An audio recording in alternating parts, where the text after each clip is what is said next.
Well, thank you so much, Ute. Thank you, Inna and Emma, for putting together this wonderful conference here. Thank you, fellow companions of the Seforïs endeavor. We have been doing this for almost 10 years now. It's amazing to also have the opportunity to do this on such a long period. Thank you, Anne, for really supporting us from the European Commission. We really appreciate the opportunity to building up here a knowledge base that really allow decision makers in the public sector, but also in the social sector, and finally also the private sector, to make more informed decisions about this important phenomenon and opportunity we have by engaging enterprises that pursue social objectives by also creating economic stability. Now, what I would like to do today is be a little bit more provocative and take us out of our Seforïs cosm, but just for the sake of actually getting back in. And what I will do today is indeed report back from another research that we have been carrying out, and that is coming out in a book form. But what is the parallel to Seforïs here? That is a project that also really takes seriously the organizations that do the hard work of actually generating social impact. So bringing organizations back into the picture of discussing social innovation, social impact, is something that is important for us as a Seforïs community, but it is also important to the field per se, and it is ultimately important for you, for the many social enterprises that without them we could not have done the work in Seforïs. So thank you again. Many of you are here today because you gave us the trust. You actually gave us the time that we needed to tease out the important insights that you will hear about later on today. And also social enterprises that Christian and I have been able to work with and on for 15 years, actually. The insights that I share today are coming out of research on organizations that are based in unusual contexts for us. They're based in India and Bangladesh, especially 4 organizations that we have followed again for 15 years, 2 in India, and that's Vikas and Aravind. You will hear more about that. 2 in Bangladesh, BRAC, the largest NGO in the world, you might have heard about them, and Waste Concern, a smaller one. And these 4 organizations have allowed us really to understand organizational processes. The work has been published, some of the work has been published in SSIR, and the main thrust of the talk is actually in this book that is coming out January 4th, Innovation and Scaling for Impact. This is again, as Ute mentioned, joint work with Christian Selos. And really the trigger for the book was a call that we got from the Rockefeller Foundation. The Rockefeller Foundation called us at Stanford in our center and asked Christian and myself, can you try to help us to understand why and when social enterprises innovate, and what role innovation plays in the long-term trajectory of these organizations, in the long-term trajectory of actually creating social impact. So that was a little bit the starting point for us to also engage with that particular lens with the organizations that we had already been working on and working with over time. 2 weeks ago, I did give a course on social innovation at the Hertie School of Governance, which is a public policy school that brings together people from all the different sectors. And so we have an executive course on social innovation that Christian and I give, and we always have a contingent on Danish public officials from different ministries. So it just happened during the course that they were saying, oh my God, they just announced a new Ministry of Innovation in Denmark because they have a new government, and their slogan is better welfare for fewer resources. And we thought, well, there's something wrong with this. How well do we understand the process of innovation here? Because quite frankly, innovation is costly, right? And I will get back to that. But it was a really interesting example again that reminded us, do we go overboard with our hope of innovation as a panacea for everything? And it just goes back to something that my favorite living scholar on this planet, Jim March, also at Stanford University, always reminds us, most new ideas are bad ideas. But it is true that also in the social sector, for some reason, we hold on to innovation as, something inherently positive and something that really provides the ultimate hope to all the social problems that we have. There is at the same time also now in the more commercial side a little bit of pushback. Are we overdoing with calling everything an innovation?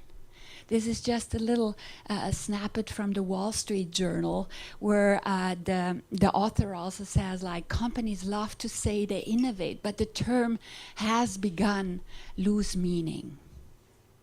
And indeed, if we go back and try to understand what do we as a society actually associate with innovation and the meaning of innovation, it's actually quite interesting. If you go back in time, innovation had a very negative association, mainly driven by church, who basically was saying, like, innovation is really a bad thing. We have to prevent it. We have to prohibit it. And it goes on, and this is work that Benoit Godin has done, a really lovely book that came out in 2015, Innovation: A Conceptual History. It's really interesting to assess the evolution of the meaning we associate to innovation over time. Very negative, mainly driven by church. Also in the political realm, if you move further along in history, still very negative, something we have to block. And then as it goes into more the economic realm, it becomes more positive. And if you look at the last 20 years, also us in the more social sector, we have really adopted this as a panacea. And interestingly, what we observe now also, religious circle really getting on social innovation much more. We just got calls at the SSIR in the US at Stanford Social Innovation Review from the Christian Science Monitor. Can you help us to understand how we can pull off a magazine on social innovation? So really interesting also to keep in mind that that meanings that we attribute to a certain concept also change over time. Oops, let me see. And Christian and I have been trying to not necessarily kind of bash innovation, but try to understand, can we have a more realistic discussion on social innovation? This is a piece that came out in, I think, 2012 that is related to this project, where we try to probe this, what seems to be a pervasive myth that social impact is actually generated by innovation. And this myth really spurs the search for magic innovation formula and magic innovation success factor. And those of you who actually are doing social innovation or are social enterprises, you probably know best that, if you put innovation in your grant proposal, the likelihood that you get funding probably increases, right? What we actually try to remind the field of practice that there might be a chance that we might overrate the value of innovation, that we undervalue the importance of failed innovation, and that we underappreciate the difficulty of doing innovation. Now, let me just kind of go quickly through the first 2 points and then spend most of the time that we have today on the last part, the underappreciating the difficulty of innovation. But very quickly, overrating social innovation. we felt like the prevailing discourse, innovation discourse, may push innovation organizations toward adopting innovative practices when actually more incremental development practices would produce more impact over time. This goes back to the insights we generated in the field that, damn it, most of the impact is created, most of the impact the organizations that we study or that we work with is created by really sweat and tears, by really hard work of incrementally boring routine work, right? And that often is overlooked in our excitement about innovation. So building deep competences around routinizing and standardizing, incremental improvement is so important also if we seriously are interested in how we can generate social impact. Second, undervaluating the importance of failed innovation. And here our push is evaluating the innovation performance of organization primarily based on a positive outcome may indeed stifle the risky experimentation necessary for progress in difficult and unpredictable environments. What we mean here is if you are operating in a difficult and unpredictable environment, in our case it's rural villages, for example, in India, but I would argue that many of the environments that you are working here in Europe or in China are equally unpredictable.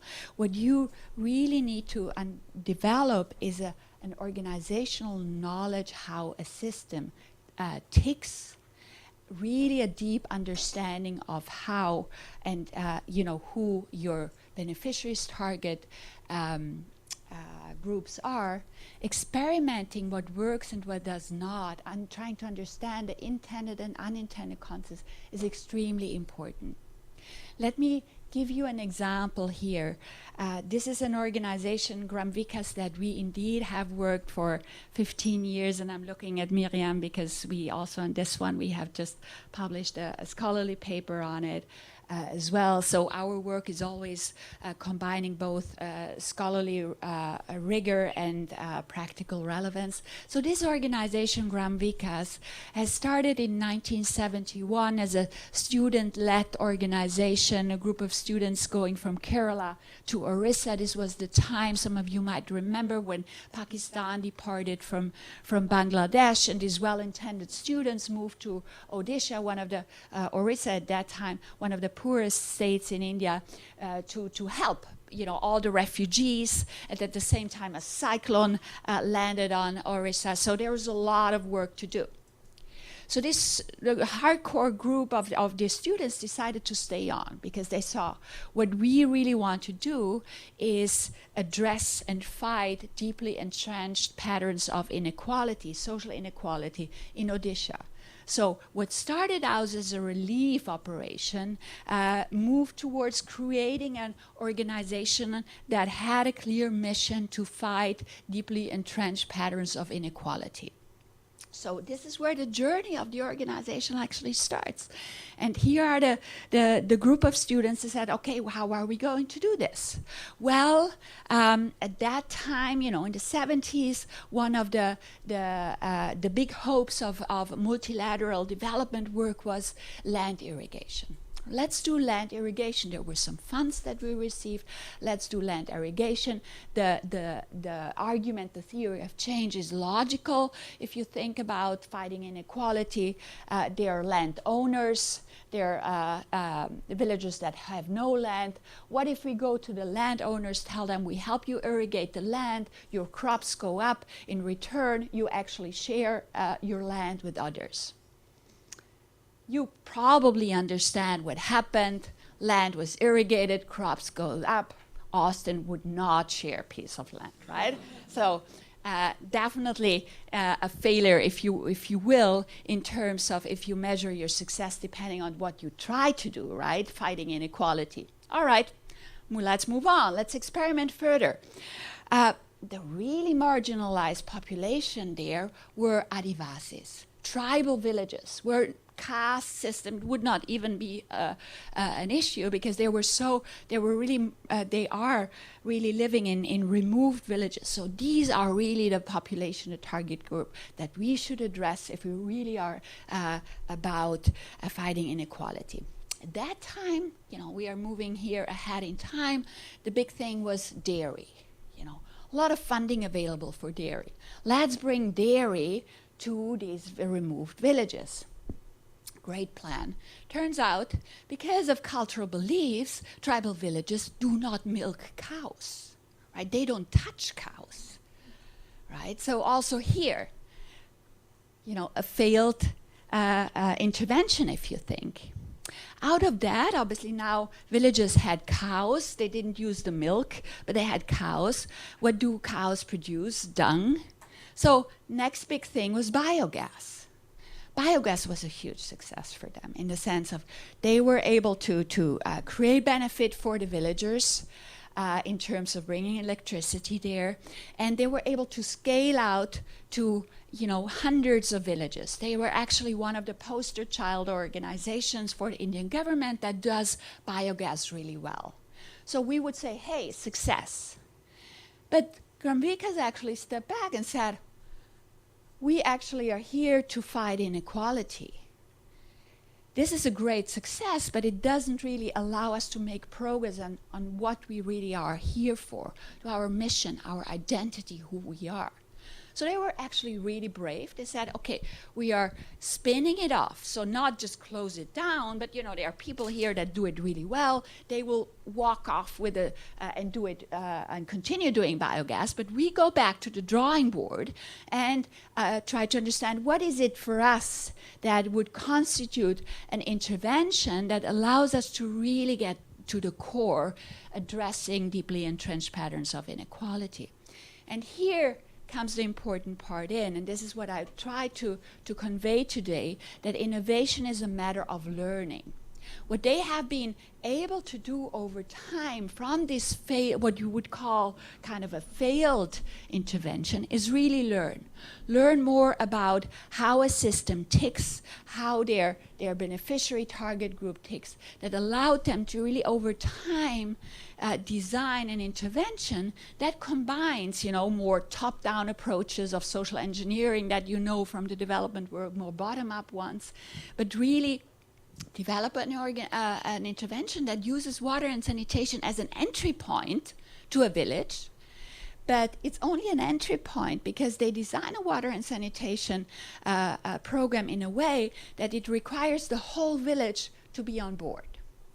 Every single household needs to say, yes, we are going to do this water and sanitation project, else we cannot do it. Which means 2.5 years, like consensus making, that every single household is on board. You can imagine that breaks down, barriers of, I would never talk to a lower caste household. I would never sit together with a woman in a village committee. So this is, in a way, the learning allowed of failed innovation allowed them actually to design an intervention they keep on doing, and that allows them to actually address deeply entrenched patterns of inequality. But finally, the third thing is underappreciating actually how hard doing innovation is. And this is where I would like to stay for a little bit longer today, and also share with you some of the insights that we have generated. This is a slide that we have discovered a while ago, and it goes back to an Economist article in 1999. It's not from the social sector, but it really helped us to understand innovation also as a process and how hard it is. Just kind of look at what it says, like, we need help. I have an idea. Sounds great. It works. The customer likes it. It's not proprietary. Yes, it is. The field trial worked. Costs are too high. Failures in the field trial. We have a fix. It works. It doesn't always. So ups and downs. So innovation really is constantly up and down. And this was also an inspiration for us. Okay, let's really try to understand how does this up and down roller coaster actually play out in the organizations that we study. And indeed, it's really also in the social sector that we have that. There is also I will share some of the slides and also the publications where this is in. So, for example, take Vikas. We are facing a challenge. I have an idea. This will work. We have some resources. Let's try it. Communities are skeptical. We found a village for the trial. We ignore power dynamics in villages, and so on and so on. What I try to see here is innovation is very much reckoning with uncertainties. And we often think about innovation as an outcome. A new product or a service we actually develop. Once it's successful, we know it was an innovation.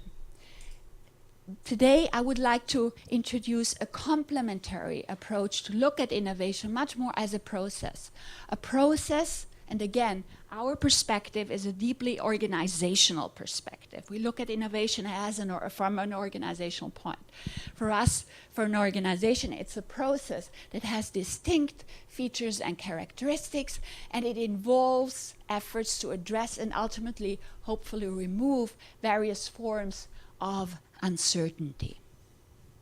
How can we think about different forms of uncertainty?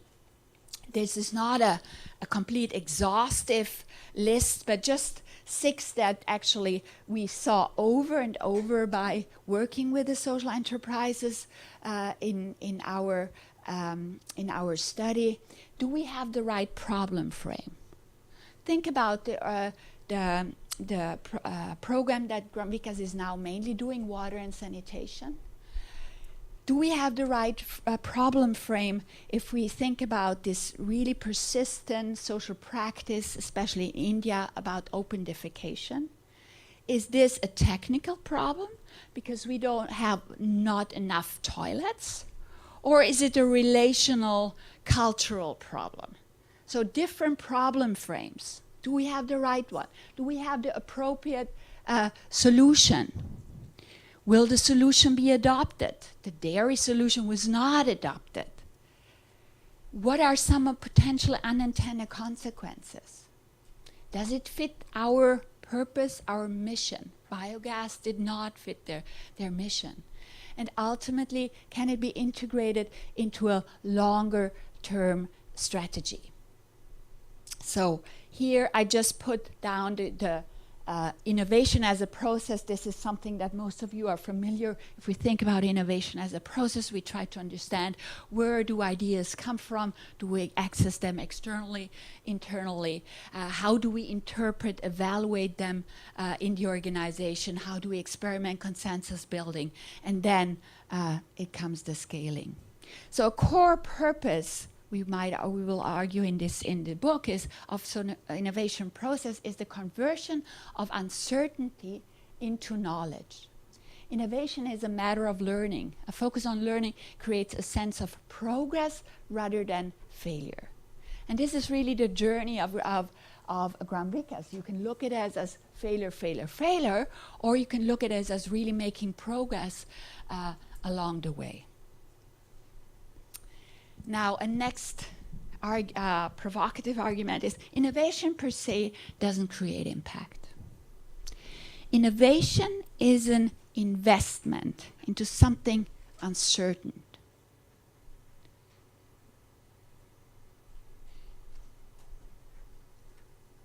Innovation allows you to actually learn, especially learn in 3 dimensions. A better understanding of the problem frame, a better understanding how does this fit with me as an organization, with the identity mission, and a better understanding on what are the competencies and the capacities that I need to build. But you might rightly ask, like, okay, so if innovation is an investment, how do I create value out of that investment? How do I get to impact? our point here is that the impact that you can generate really depends also on how you link the process of innovation to the process of scaling.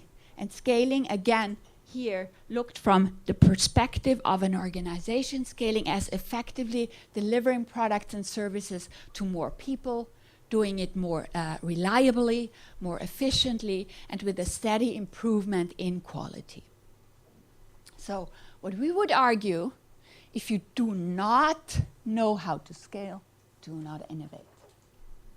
Because the impact that you can generate very much depends on your ability to scale an innovation, to move from the red zone into the green zone. The question that we ask is, how easy is that? It sounds so easy. Well, there are two, as you understood now, there are two organizational processes that are very distinct, innovation and scaling. Yet they have to hang together in order to generate a productive path towards social impact.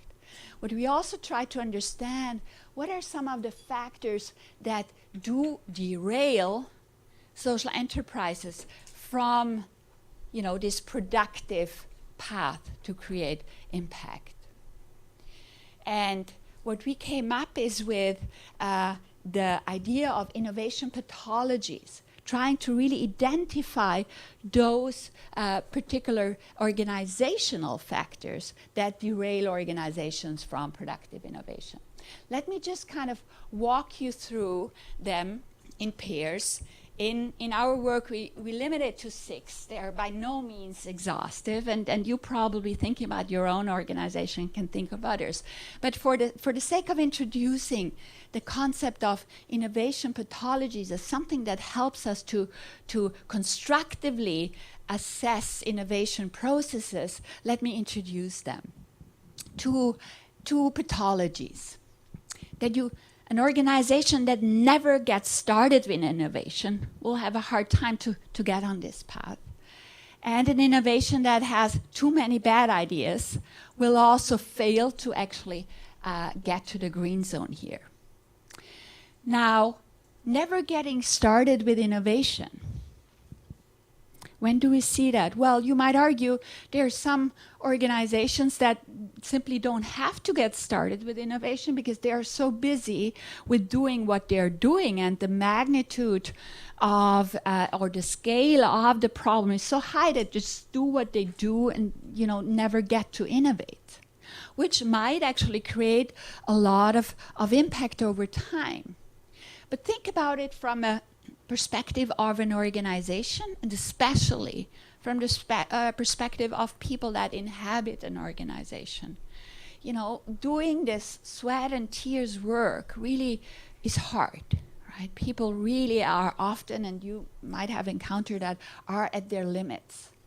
So as we know also from other research on different types of organization, doing innovation can have a motivating effect. Doing something new for people within the organization can have an empowering, motivating effect. So simply for the fact of really motivating, empowering, and energizing people, you might avoid this pathology that you never actually get started with innovating. So two of the organizations that in our sample, there are this relatively very established and relatively big organization. The Aravind Eye Hospital, for example, their mission is eradicating needless blindness. And what do? They do eye surgery, cataract surgery. And that really, really keeps them busy. So there are a lot of cataract surgeries that you need to do. So how do they think about this? Never getting started. Well, they do innovate whenever they face a real bottleneck.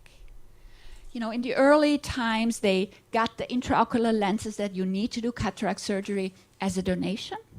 That dried out. Johnson & Johnson at some point said, well, you are growing too fast. We cannot give you those for free. On top, times get rougher for us as well. Sorry, we cannot give them for free. Well, what Arvan did is they created a whole manufacturing unit to actually produce them. Important innovation that they did whenever they face a bottleneck in their operation. Braque, on the other hand, had a different issue. So they have been growing, and also their leadership is actually facing retirement area. So how can we actually make sure that we get started with innovation? And they started the Social Innovation Lab. So there are ways how you can actually, although you might create a lot of impact without necessarily innovation, I think I would urge you also to think about when innovation is good also for your organization. This one, too many ideas getting pushed, and you might have someone in your organization who comes to the office every day and has 10 ideas what we should do. I mean, I have 5 ideas every morning when I shower, but I would argue that 4.5 of these are bad ideas, so when I think about them.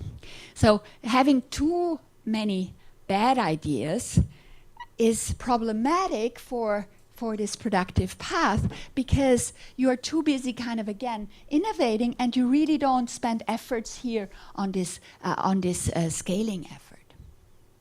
How can you prevent, or not necessarily prevent or remove, but suppress a little bit this pathology?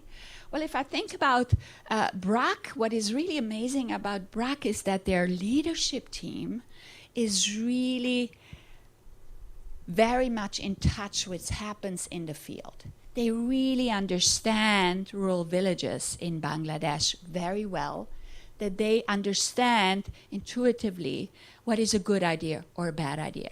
So being in close touch with your target group, with the system you try to change, understanding how it ticks, that might also be a very good shield for you to suppress or to remove this pathology. 2 more pathologies. You are innovating, but you stop too early. You know, you have perhaps a first kind of idea, yes, it could work, but you don't continue and don't move it to the green zone. We see that now happen quite a bit, and Ramazan knows that also in Germany, for example. A lot of social enterprises were on actually a productive path, but then funders would say, well, sorry, in the next couple of years we give money to refugees, but not anymore for this. So basically you stop here and you never really make it to there.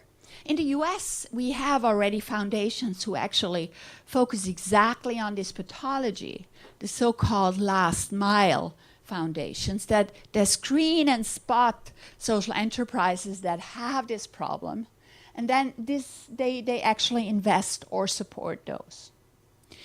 The flip side, or if you want the mirror image of this, if you stop too late. Again, many different reasons, sources that I can think of. Think about that you as a funder, as a founder of the organization, really believe that this is the innovation, the experiment that we need. But you actually are so blinded by actually pursuing this that you actually don't see the signals that it might actually not have the potential to move up here. Or the other example could be that if you get a huge amount of funding for an innovation and you feel like, I cannot tell the funder, I'm not talking about Bill and Melinda Gates Foundation here, but as you know, they are one of the type of funders that give you a lot of money. So for you to tell them, hey, I'm sorry, the innovation might just never get the potential to scale, let's stop it here, it's hard, right?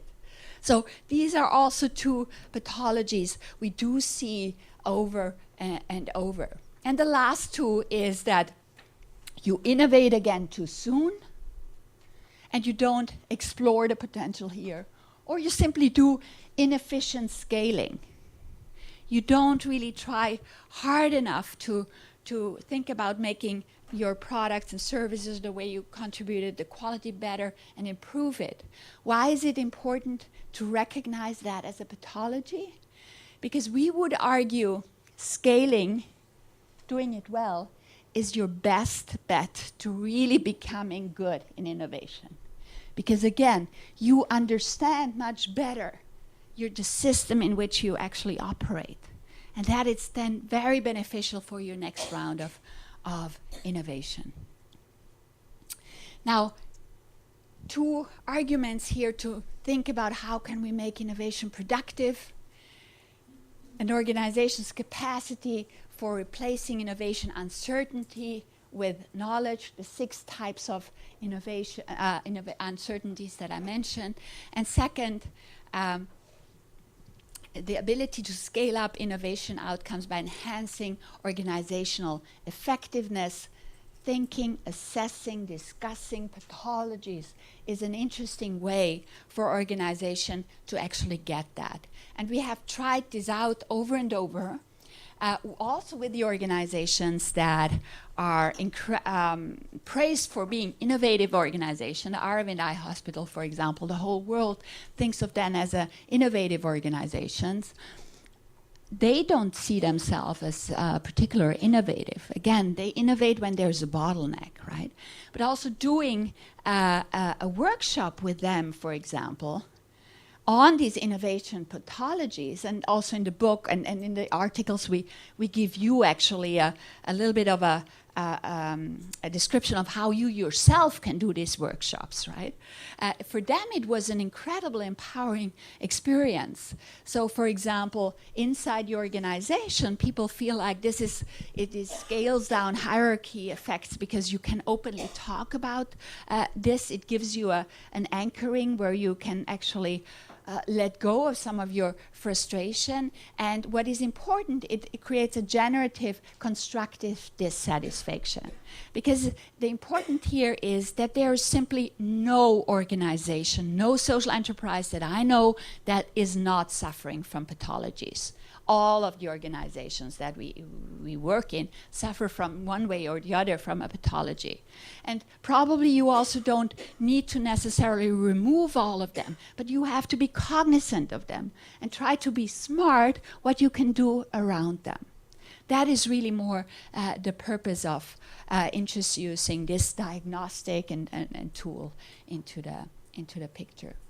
Now, I want to keep some time for a discussion, but just one thing that is very important to understand is that in the book, and also we would never argue that this one best way of how these 2 organizational processes, innovation and scaling, hang together. There are different ways. And just the 4 organizations that we have had the pleasure to work with, they do it very differently. And this is what we call an innovation archetypes. And this is the invitation for organizations to reflect on what is their innovation archetypes. How do innovation and scaling hang together? Vikas, I talked about it, the organization that is now squarely settled on water and sanitation as an entry program to a village in order to break down patterns of inequality. They have been experimenting for a long time with different innovations. The biogas one, as I mentioned, that's the one they scaled, but then they said, like, this is not really a fit with our identity. So innovation for learning, if you will. Aravind, the eye hospital in India that only innovates when they face a bottleneck, intraocular lenses not being available. Let's create Oral Lab, a manufacturing unit. How can we actually reach more people? We have to go to rural villages. Let's create telecenters. Let's work with community organizations that actually do the outreach to bring the patients then to the hospital. These are all these bottlenecks in their effort to reach as many as possible. BRAC, a very different model as well, something that we call innovation for transformative impact. It's a combination of scope and scale. So what BRAC is doing really well is understanding their key target populations, women in rural Bangladesh. trying to understand what are their needs and how can we innovate around their needs. You know, developing a program on education and human and civil rights, on microfinance, and so on. So basically having a number of innovations, but then really scale them throughout 60,000 villages in Bangladesh. Very important what they do, what they did from day one of their existence, focusing on how can we learn. You know, creating a whole learning device in the organization. Every time we do a pilot out in this field on a new program, we go back and see what worked, what didn't work. Very important for their particular innovation trajectory. And finally, Waste Concern, which is a smaller organization. It's 2 engineers that started it. Their main idea was to turn waste into a resource. You can imagine like collecting waste, processing waste, turning it in a compost, and so on.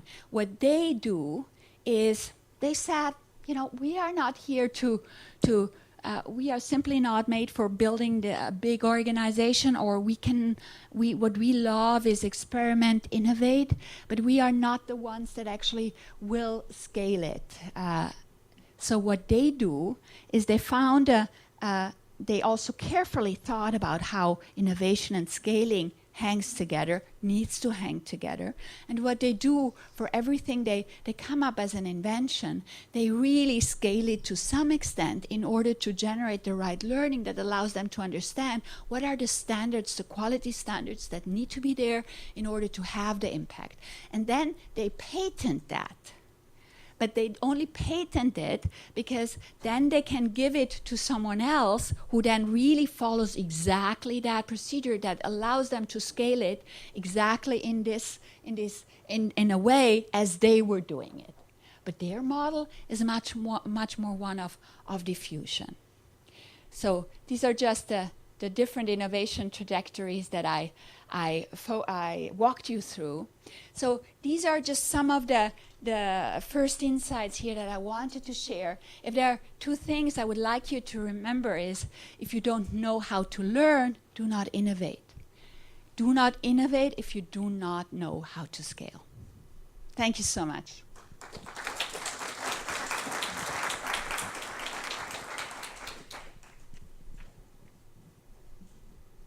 Thank you very much, Johanna. So we have time for questions, and Ina, you're going to put up the questions from me too, and we also take questions from the room.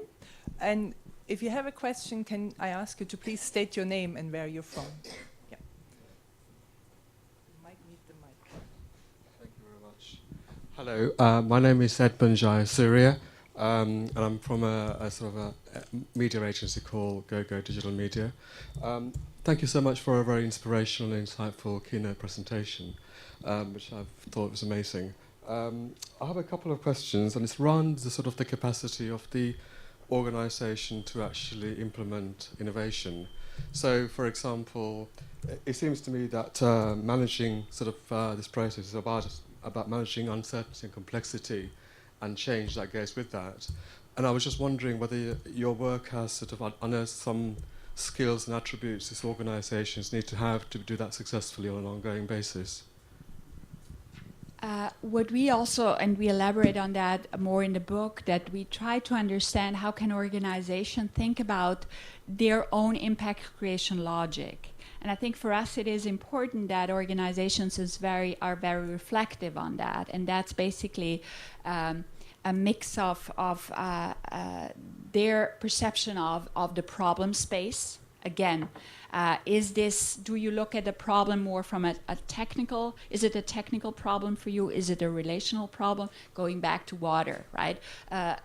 Bill and Melinda Gates Foundation would look at open defecation in India as a technical problem. Let's put more toilets on it. Let's see what's the next generation of toilets. While for an organization like Vikas, it's a relational frame, right? It's a cultural frame. So thinking about the problem space that you are in relationship to another element of the impact creation logics is who are you, your identity, your mission. And the third one is the capacity, the capabilities that you need to develop. So I think if you really are reflective as an organization on how these three parts hang together, are aligned, I think that can, and assess that over and over, I think it can prevent you from or it allows you to say no to a lot of things. Because if we think about what is the biggest problem and on taking on innovations for an organization, is that your organization might simply not have the absorptive capacity to actually take on this innovation. It's just not for you. It's same as an organ donor. You know, sometimes an organ do not fit with my body. And it being cognizant of an organization, of who we are and how do we look at a problem space and what can we do and what do we want to do, I think helps you a lot to shield yourself from implementing the wrong innovation. The innovation might not be a bad idea. It might be just a bad idea for your own organization.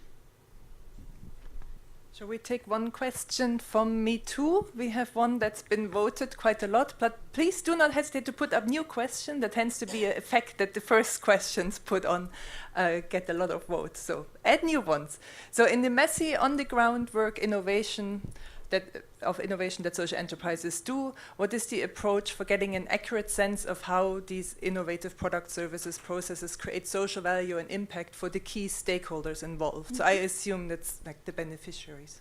Right. So the straightforward answer here is be in close touch with the problem space, with the problem that you actually want to address, and with the people that are affected by the problem. It is hard because we see it especially for social ventures that, you know, try to get started, and of course they go with where the money is, and but, you know, trust me, sometimes policymakers, foundations, they might not tell you, but they need aspiring partners to understand the problem space in the first place, right? Because they might well-intendedly say, okay, you should do X and Y. Well, if you are self-confident and know how exactly that problem ticks, you might help them actually in their learning journey. So if there was one, writing a book is always an investment in time, but if there was one ambition that we had for this book is first to be respectful to the time and energy and experience these social enterprises have given us and give back something, but then also that this book hopefully will be read by funders and well-intended impact investors, because we very often have the feeling that, especially impact investors, their raison d'être, that why they exist is actually investing in organizations. But very often they do not really understand well these types of organization. So we hope to actually create here a platform for communication between different stakeholders in this, if you want to call it, this field of practice of social innovation that makes us all more productive and allows us all to be on a learning journey, ideally on a joint learning journey. Thank you. We can take another question from the floor. Thank you. Thank you for the really interesting talk. But I'm really interested that you mentioned for us to appreciate the failed innovation, because from failed innovation, then like the Graham Vikas case, then it enables the social enterprise to learn for a new probably a platform or another innovation. But at the same time, you mentioned that do not innovate when you don't know how to scale. Then I was just thinking, it's just sort of like contradicting in my view. How can we then know that we couldn't be able to scale if we don't try to innovate first? Thank you for raising this. And obviously you sense that I try to be quite provocative here when I said don't innovate if you don't know to scale. I think one way to think about this, to solve this conundrum, is again going back to really understand the problem that you address, which means that you need to understand the scale of the problem.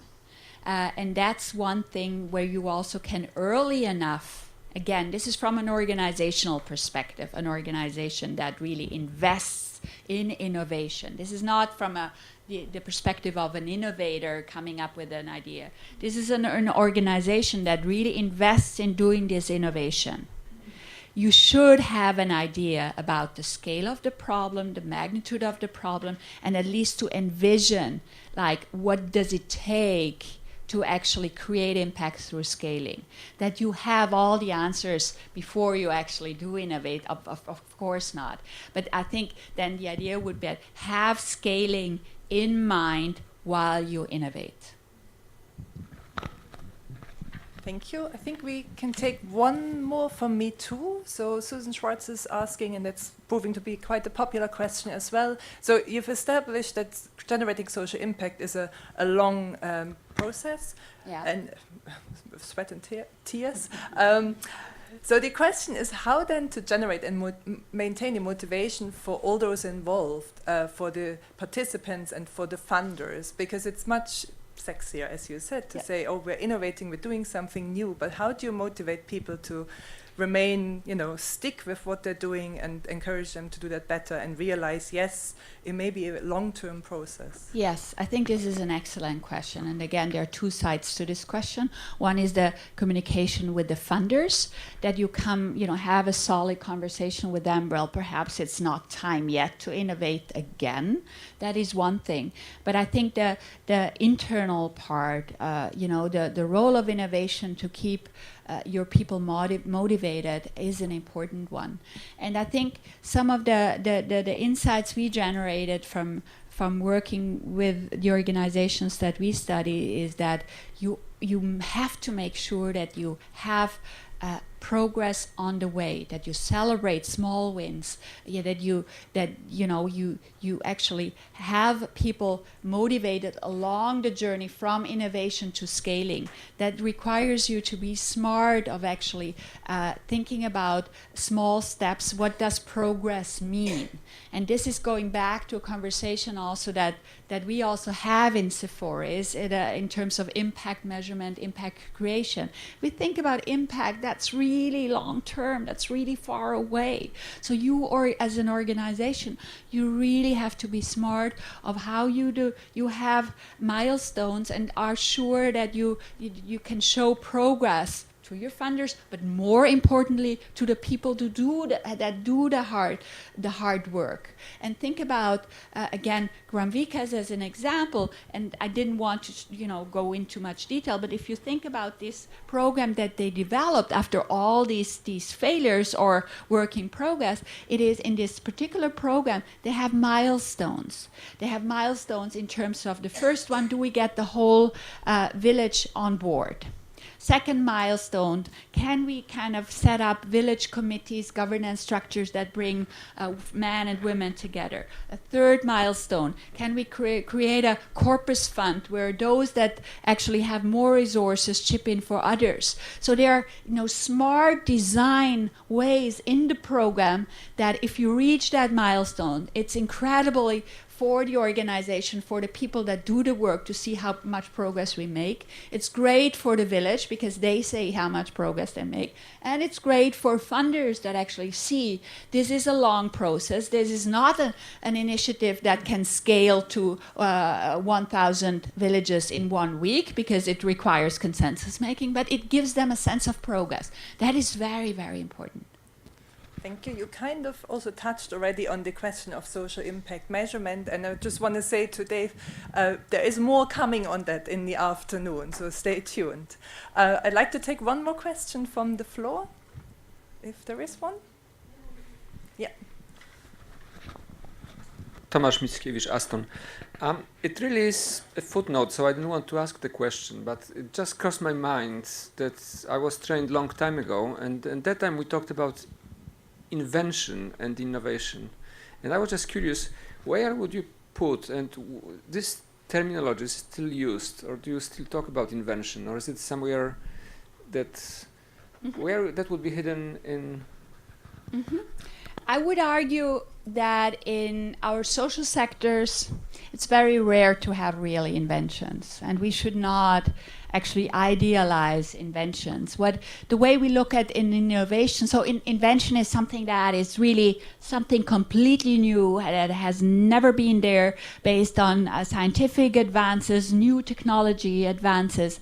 Innovation, I think, in the social sector, the way I like to think about it is much more that it's an idea that you do not necessarily have to create it yourself, but it's more building on the idea of recombining different elements as novelty, and more so, taking an idea or an innovation that might have been created somewhere else, but somewhere, and it's new to my organization, it's new to the system that I want to actually affect or bring change about. That's a way for me how I have come to wrestle with this particular problematic, but it's something that we should also ask ourselves. Thank you for raising this.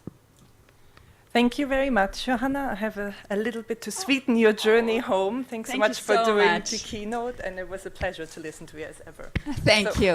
Thank you all. And more to come now, more focused on Seforïs. I look forward to the day. Thank you.